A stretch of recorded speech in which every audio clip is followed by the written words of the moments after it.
All right, so I'm going to quickly try to explain my measurements here, but if you don't want to follow along here, which is perfectly fine because your cabinet might not be the same as mine, I do have plans available for my specific cabinet, not only the doors, but also how I made the cabinet itself as well. And all of these dimensions will be in there with step-by-step instructions, but let me just quickly explain what I'm doing here. So first I want to take the measurement of the opening of the cabinet.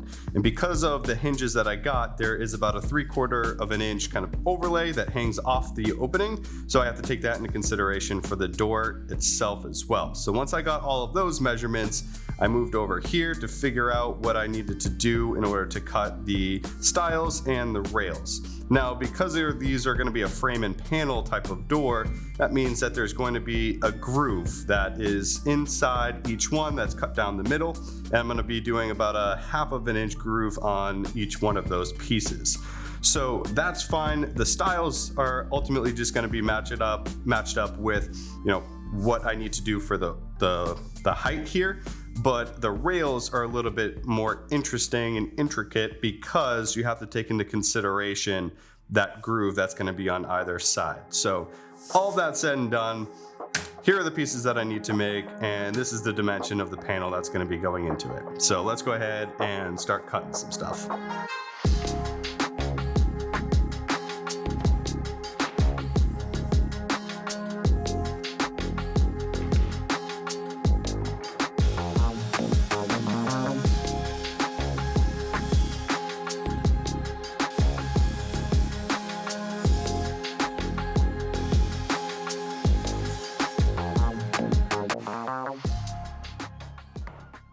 Now that I have all of these boards cut to their rough length, I'm going to go ahead and take them over to the table saw and start ripping them down into the 2.5 inch strips, which will make up the final rails and the stiles. I'll come back later and then trim them down to their actual length with my crosscut sled and my table saw.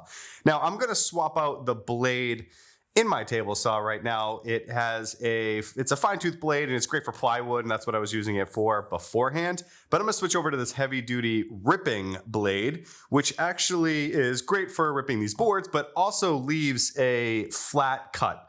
And it's going to be good for creating that groove for the panel that we'll be, installing later on. So if you're making these for yourself, highly recommend picking one of these blades up because the cut is nice and clean and it's perfect for this sort of application. I'll leave a link to the one I have down in the video description below. So let's go ahead and start ripping these boards into those 2.5 inch wide strips.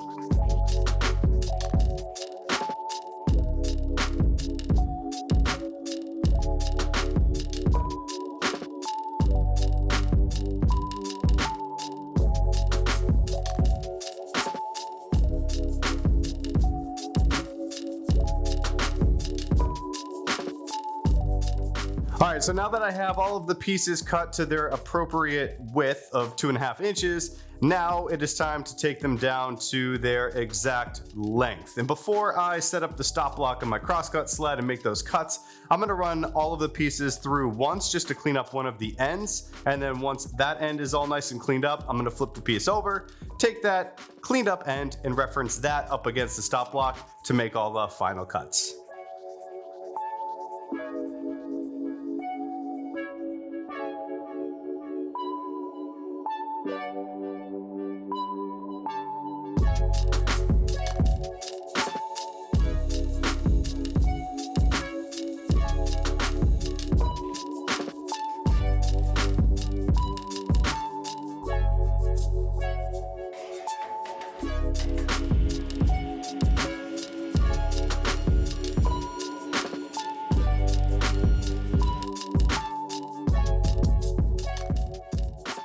And now we're on to cutting the groove in all of the rails and the stiles. And before we do that, we need to make sure everything is set up appropriately for the cut. So first things first is you want to adjust the height of your table saw blade to how deep you want that groove to be. In my case, I'm going for 1/2 inch, so that has already been set.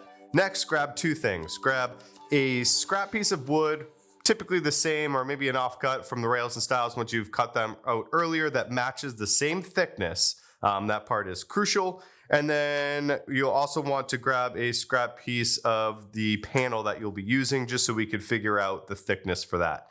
Now, in order to set up the fence on your table saw to ensure that the cut is in the middle and it matches the thickness of your panel, we're going to zoom in close and I'm going to show you a technique that I use that seems to work for me.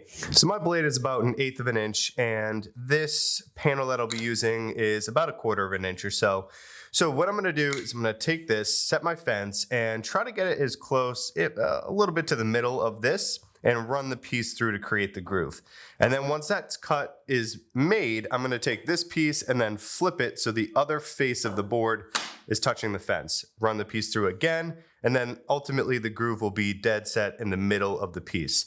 Now, it might not fit this right after those two cuts, but then I'm going to keep edging my fence over and over and over until I get it right. So ultimately when I run this through once and then I flip it over and run it through again, it'll match the thickness of my panel.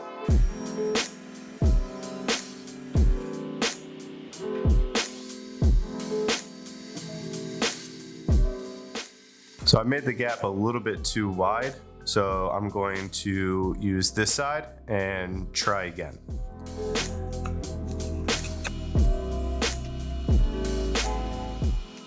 All right, so here's the second test. This is a much better fit. It stays in, but it's not too snug. So with the fence, the table saw fence all set, I'm gonna run all of the pieces through just to cut the groove on one of the edges.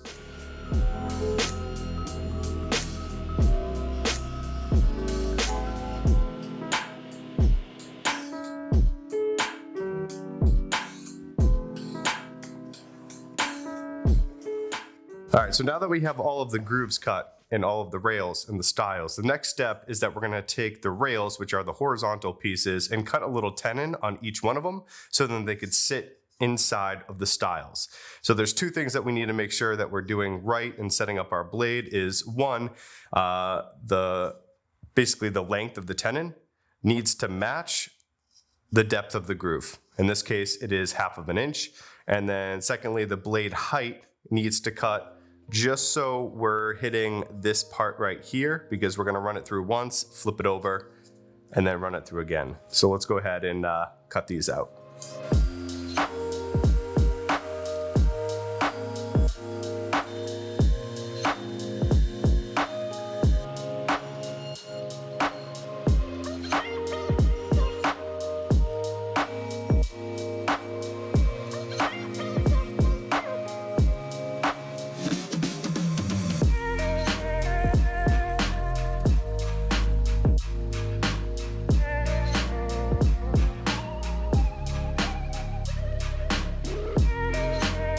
So you saw me using the chisel there just to remove some of the thickness from the tenon, and I think that has to do with the fact that I didn't plane or join any of my boards. So if you're making this for your house or a more elegant piece of furniture and not just a shop cabinet, I would take the time just to make sure all the pieces are nice and flat. So all the pieces are all set. They're ready for assembly, and one thing that we need to do before we can do that is cut out the panel. And as I mentioned earlier, we're going to be using a 1/4 inch sheet of plywood for that. So I'm going to get all of those pieces cut per my dimensions right here, and then we can start putting the doors together.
right, we're almost done. I'm gonna take these over to my table saw and use my crosscut sled just to clean up this edge and just make sure everything is at the same height. After that, I'm gonna add a chamfer around the outside with my router, and then I'm going to sand all of them just to get them ready for finishing and installation.